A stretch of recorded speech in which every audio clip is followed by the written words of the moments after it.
بسم اللہ الرحمن الرحیم. معزز ناظرین، السلام علیکم ورحمۃ اللہ وبرکاتہ.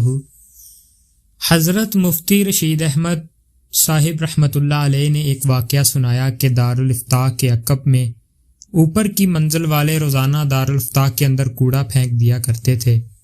انہیں کئی بار کہلوایا مگر کوئی اثر نہ ہوا. کسی نے مجھ سے کہا کہ اب ایک ٹرک پتھروں کا منگوا لیتے ہیں اور ان پر برساتے ہیں تو ان کا دماغ درست ہو جائے گا. میں نے کہا کہ نہیں، یہ مناسب طریقہ نہیں. پھر میں نے پڑوسی کو کہلوایا کہ میں آپ سے ملاقات کرنا چاہتا ہوں، لیکن معلوم نہیں کہ آپ کس وقت گھر پر ہوتے ہیں اور فارغ اوقات کیا ہیں. میرا یہ پیغام سن کر وہ میرے پاس خود ہی آ گئے. میں نے کہا کہ میں آپ کو کچھ ہدایہ دینا چاہتا ہوں، اس لیے خیال ہوا کہ پہلے کچھ جان پہچان ہو جائے تو بہتر ہے. وہ کہنے لگے یہ تو ہمارا فرض ہے کہ ہم ہدایہ دیا کریں، ہماری بدقسمتی ہے کہ اب تک محروم ہیں.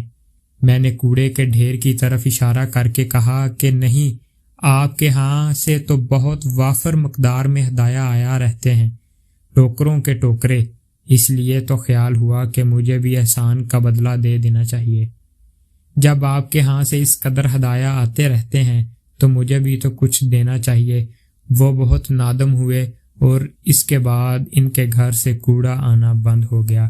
اللہ پاک آپ کو اور ہمیں حسن و اتفاق، محبت، پیار کے ساتھ رہنے کی توفیق عطا فرمائے. وما علینا الا البلاغ المبین. شکریہ.